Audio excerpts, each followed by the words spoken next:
여호와께서 모세에게 이르시되 아침에 일찍이 일어나 바로 앞에 서라. 그가 물 있는 곳으로 나오리니 그에게 이르기를 여호와께서 이와 같이 말씀하시기를 내 백성을 보내라. 그러면 그들이 나를 섬길 것이니라. 내가 만일 내 백성을 보내지 아니하면 내가 너와 내 신하와 내 백성과 내 집들의 파리떼를 보내리니 애국 사람의 집집에 파리떼가 가득할 것이며 그들이 사는 땅에서 돌아가리라. 그날에 나는 내 백성이 거주하는 고센 땅을 구별하여 그곳에는 파리가 없게 하리니 이로 말미암아 이 땅에서 내가 여호와인 줄을 내가 알게 될 것이라. 내가 내 백성과 내 백성 사이를 구별하리니 내인이 표징이 있으리라 하셨다 하시고. 같이 있습니다. 여호와께서 그와 같이 하시니 무수한 파리가 바로의 궁과 그의 신하의 집과 애굽 온 땅에 이르니 파리로 말미암아 그 땅이 황폐하였더라. 아멘. 오늘 말씀을 가지고 출애굽기 강의 11번째 시간으로 구별하여 보호하시는 하나님의 사랑이란 주제와 제목으로 주의 마음을 같이 나누기를 원합니다.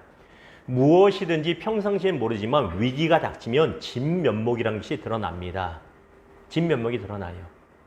우리 전도사님 오늘 찬양 인도하고 또 기도에 인도해 주셨지만 참 고마운 게 그거예요. 교회가 어려워지고 코로나로 해서 모두가 힘들 때 직장생활 하고 나오는 거 쉽지 않은데 그래도 이렇게 달려와서 1시간 넘게 달려와서 이 짧은 15분 찬양 인도를 섬긴다는 거 쉽지 않을 수 있거든요. 거기에 하나님의 또 사랑이 있고 은혜가 있고 또 진면목이 나타난다는 것입니다. 올해 초 코로나19 바이러스가 중국을 중심으로 퍼지고 그 다음에 스페인 그리고 어디입니까? 이탈리아를 중심으로 퍼질 때 각 나라마다 무엇을 했냐면 엄밀히 말하면 모든 나라가 아니고 힘 있고 돈 좀 있는 나라는 전세기, 비행기를 전세 내서 전세기를 띄워서 자국민을 다 데려왔습니다. 그 세 나라로부터. 우리나라도 중국에 전세기 보내고 이탈리아와 스페인에 보낸 것으로 제가 기억하고 있습니다. 그런데 전세기를 띄운 나라 중에서 가장 먼저 손을 쓴 나라가 어딘지 아세요? 어딜까요? 바로 미국입니다.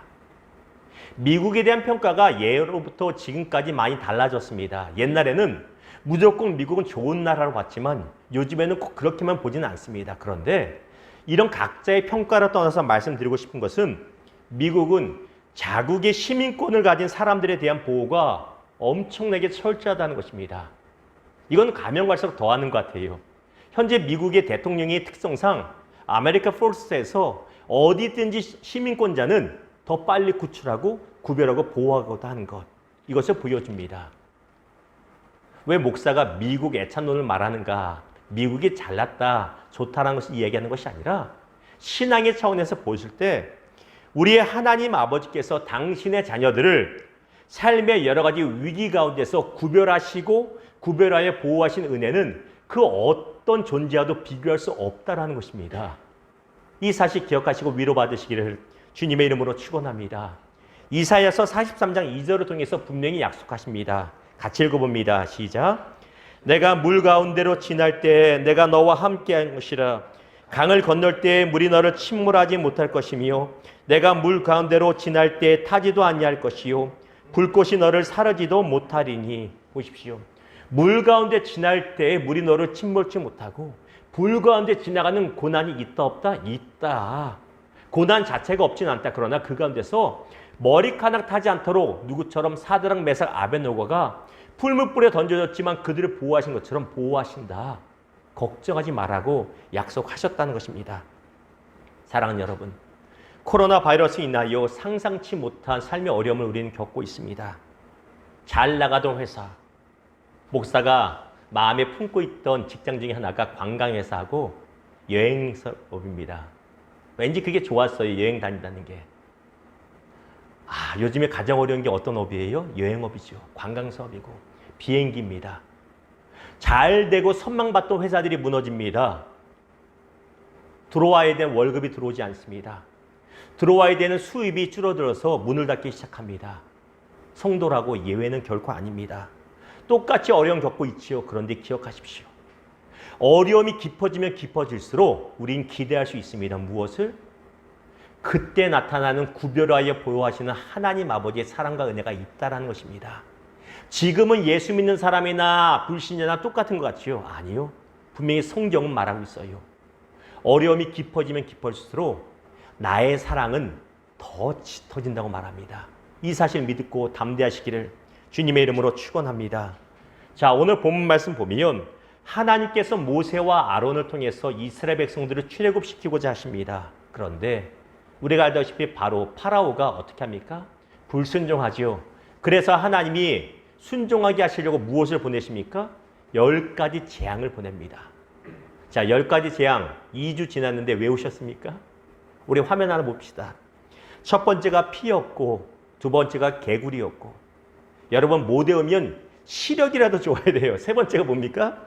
세 번째가 이고, 네 번째가 파리, 다섯 번째가 가축의 전염병, 여섯 번째가 피부에 생기는 악성 피부병 종기, 일곱 번째 하늘에서 내리는 우박, 여덟 번째 메뚜기, 아홉 번째 흑암, 열 번째는 다 아시죠?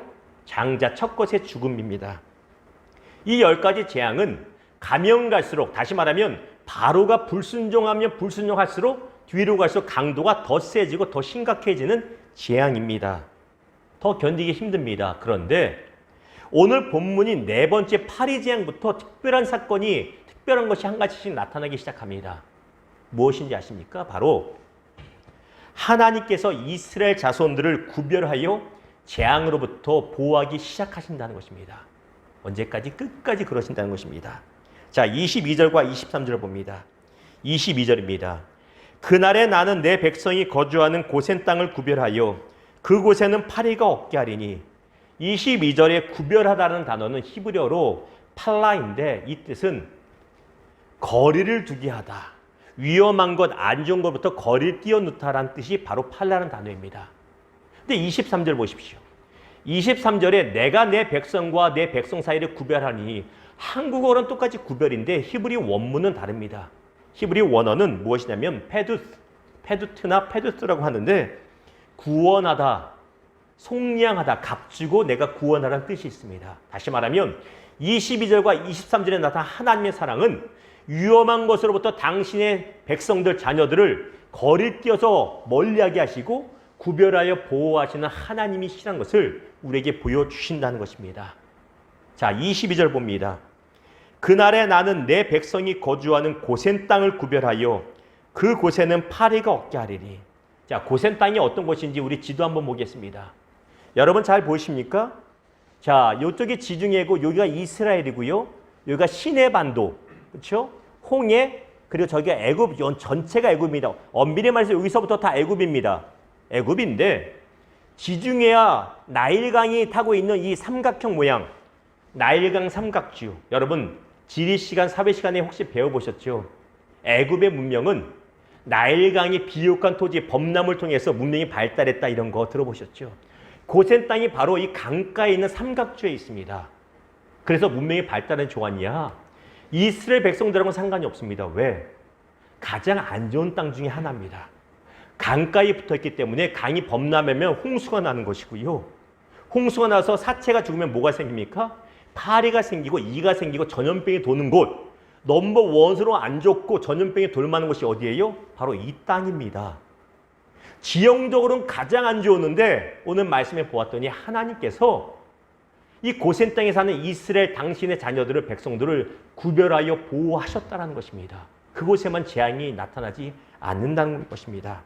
그것뿐만이 아니라 오늘 본문의 네 번째 재앙인 파리 재앙부로부터 10번째 장자 첫 것의 재앙까지 이스라엘 백성들은 어떤 해도 당하지 않는 것을 보여주고 있다는 것입니다. 자, 우리 다섯 번째 재앙인 출애굽기 9장 6절 봅니다.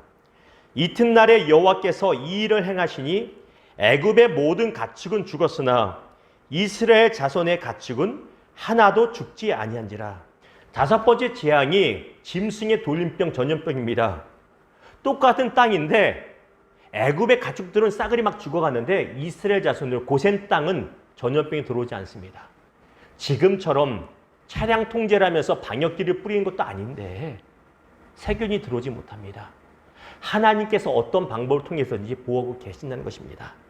여섯 번째, 출애굽기 9장 11절 여러분 읽습니다. 시작. 요술사들과 악성 종기로 말미암아 모세 앞에 서지 못하니 악성 종기가 요술사들로부터 애굽 모든 사람에게 생겼습니다. 사람들 몸에 악성 종기, 피부병이 막 생겨서 견디기가 너무 힘든데 애굽 모든 사람들에게는 생겼는데 이스라엘 백성들에게 생겼습니까? 안 생겼다는 것이에요. 놀라운 일입니다. 지금으로 말하면 죄송합니다. 그렇다는 것이 아니라 코로나가 있는데 터져서 막 힘들었는데 이게 더 심해지니까 믿는 사람들은 걸리지 않네? 그렇다고 마스크 벗고 막 다녔다 이런 얘기가 아닙니다. 똑같이 보호하고 생활하는데 믿는 자들이 있는 곳은 보호하신 주의 은혜가 나타났다는 것입니다. 오해하지 마십시오. 일산 모교의 목사가 믿는 사람은 코로나 안 걸렸다 이런 얘기가 아니에요. 그런 구별하신 보호하신 은혜가 분명히 나타난다는 것입니다. 자, 7번째 재앙인 출애굽기 9장 26절 제가 읽습니다. 이스라엘 자손들이 있는 그곳 고센 땅에는 우박이 없었더라. 세상에 하늘에서 우박이 이스라엘 애굽 전체에 내리는데 고센 땅에만 우박이 내리지 않습니다. 우박이 내려서 모든 식물과 나무를 다 꺾어버렸는데 고센 땅만 괜찮습니다. 심지어는 짐승들이 우박이 얼마나 큰지 운동 에너지로 인하여서 야구공만한 우박이 떨어지니까 맞아서 짐승들이 죽어버려요. 사람도 죽고. 고센 땅은 안전했다고 말합니다. 주의 은혜입니다. 여러분이 출애굽기 10장 6절 읽습니다. 시작.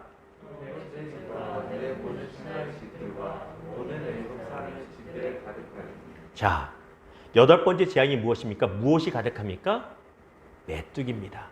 메뚜기가 무슨 내비게이션이 있고 뭐가 있어서 센서가 있어서 고센 땅은 들어가지 말자 이거 아닙니다. 여러분, 고센 땅에 더 많이 들어가야 정상입니다. 왠지 아세요? 고센 땅에 이스라엘 백성들은 목축업을 합니다. 소와 양이 무엇을 먹습니까? 풀을 먹잖아요. 메뚜기의 주양식이 뭐예요? 풀입니다. 그러면 그곳으로 더 가야 됩니다. 도시가 아니라. 근데 그곳에는 한 마리도 들어가지 않고 오히려 다른 곳에만 가득하게 들어갑니다. 하나님께서 구별하여 보호하시 않으면 이런 일이 있을 수가 없다는 것입니다. 출애굽기 10장 23절입니다. 그 동안은 사람들이 서로 볼 수 없으며 자기 처소에서 일어나는 자가 없으되 온 이스라엘 자손들이 거주하는 곳 고센 땅에는 빛이 있었더라. 일식이 일어나서 해가 빛을 잃어 어두컴컴해졌는데 어떻게 고센 땅만 빛이 있습니까? 기가 막힙니다. 이거 말이 안 됩니다. 그렇잖아요. 이집트가 아무리 크다 해도 태양 일식이 차이가 날 수는 없습니다. 과학적으로. 그런데 모든 다른 것이 다 어두워졌는데 고센 땅만 빛이 비치고 있어요. 이것이 태양빛인지 하늘의 영광의 빛인지 몰라도 그곳에만 빛이 있었다는 것입니다. 우리 마지막 10재앙 출애굽기 11장 6절과 7절 교독합니다. 애굽 온 땅에 전무후무한 큰 부르짖음이 있으리라. 그러나 이스라엘 자손에게 사람에게나 짐승에게나 개 한 마리도 그 혀를 움직이지 아니하니 여호와께서 애굽 사람과 이스라엘 사람을 구별하는 줄 너희가 알리라 하셨나니. 자, 7절에 보았더니 사람이나 짐승이나 개 한 마리도 그 혀를 움직이지 않았다. 무슨 말이냐면 애굽 사람들은 장자들이 다 죽어나가고 짐승들의 첫 것도 다 죽어버렸습니다. 그날 밤에. 짐승들도 울고 사람도 울고 곡하는 소리가 사방에 넘쳐납니다. 그러니 동네 개들도 시끄러우니까 같이 막 짖는 거예요. 근데 고센 땅은 어떻다고요? 짐승이나 사람이나 죽은 것이 없으니 평안하다라고 말하고 있는 것입니다. 어떻게 이런 놀라운 일이 있습니까? 하나님이 구별하시고 보호하시는 은혜와 사랑이란 것입니다. 그런데 보십시오. 하나님은 이 모든 재앙의 사건을 통해서 애굽 사람과 이스라엘 사람을 구별하는 줄을 우리에게 알려주시는 증거로 삼아주셨다는 것입니다. 이것이 수천 년 전에 이스라엘 백성들에게만 증거가 된 것이 아니라 지금 코로나 바이러스 인하여 삶의 어려움을 겪고 있는 우리에게도 걱정하지 마. 나는 내 택한 백성들과 그렇지 않은 자들 사이를 구별하여 보호하는 하나님 아버지라고 우리에게 분명히 증명하여 말씀하고 계시다는 것입니다. 이 사실이 믿어지기를 주님의 이름으로 축원합니다. 사랑하는 여러분, 이 코로나의 어려움 시기가 언제까지 갈지 우리는 모릅니다. 많은 분들이 예상하듯이 올해 말 아니면 내년에 또 다른 코로나 2021이 또 생길지도 모릅니다. 그러나 우리는 기대할 수 있습니다. 무엇을? 어둠이 깊어질수록 당신의 자녀들을 구별하여 보호하시는 하나님의 사랑도 더 진하게 나타날 것입니다. 코로나뿐만 아니라 우리 삶 가운데 많은 고난의 연단의 시간이 있을 수 있습니다. 세상도 그런 말 합니다. 가장 어두울 때가 가장 동이 들 때라고 말하지 않습니까? 여러분, 우리 삶의 고난이 짙어질수록 구별하여 보호하시는 하나님 아버지의 그 사랑과 은혜가 나타나는 줄 믿으시고 힘내시기를 주님의 이름으로 축원합니다. 말씀을 맺겠습니다. 저와 제 아내 목사 부부가 저희 두 아들 자녀들에게 선물로 해준 것이 그렇게 많지가 않습니다. 남들에 비해서 별로 없습니다. 그럼에도 목사의 개인적인 생각으로 결정적인 것 3개를 남들이 쉽게 주지 못하는 것, 우리 이 자리에 있는 전도사님과 사모님이 예원이와도 앞으로 태어날 아이한테 쉽게 줄 수 없는 것 3가지를 주었습니다. 하나는 영어입니다. 영어. 왜? 유학생활하면서 아이들이 태어나고 10년 가까이 살았기 때문에 영어에 지금도 능숙하고 큰 문제가 없습니다. 좋은 선물이죠. 2번째는 미국 시민권입니다. 물론 복수 국적이지만 미국 시민으로서 아까 처음에 말씀드린 대로 무슨 일이 있으면 서울공항 성남공군기지 가면 바로 데리고 갑니다. 미국 여권 보여주면. 금방 특권이에요. 그런데 보십시오. 3번째는 저나 전도사님이나 자녀들에게 동일해 준 것이에요. 첫 번째 영어라는 것이 필요 없어질 수도 있습니다. 어떤 날은 한국어가 공용화 되는 날이 올 수도 있습니다. 그렇게 메리트가 안 될 수 있습니다. 미국 시민권이요? 미국이 전 세계에 미움받아서 왕따가 되면 혹시라도 그러면 미국 시민권을 숨겨야 될 날 올 수도 있습니다. 그거 누가 합니까? 그런데 3번째, 저나 전도사님이나 지금 예배를 드리고 있는 우리 모든 성도들이, 대부분의 성도들이 자녀에게 준 선물, 바로 신앙이란 것입니다. 무슨 신앙? 하나님의 자녀가 되어서 구별되고 보호받는 특권은 결코 사라지지 않는다는 것입니다. 이것을 우리는 주었습니다. 아직까지 주지 못하신 우리 성도님들이 계시다면 자녀들에게 이 특권을 물려주시기를 주님의 이름으로 부탁을 드립니다. 이것이 가장 큰 특권입니다. 가장 큰 선물입니다.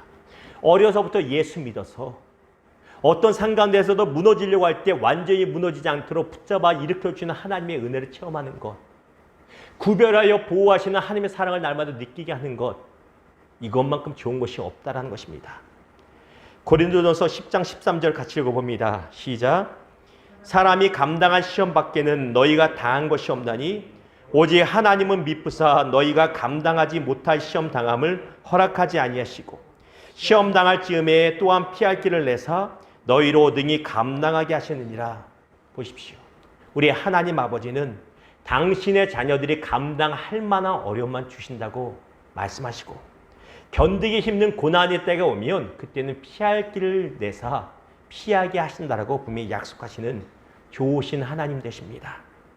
이런 우리 하나님 아버지를 굳게 믿으시고 이 고난의 시기에 힘내시고 마음의 평안 잃지 않으시는 성도들 되기를 주님의 이름으로 축원합니다. 우리 같이 말씀을 기억하며 찬양하고 또 기도했으면 좋겠습니다.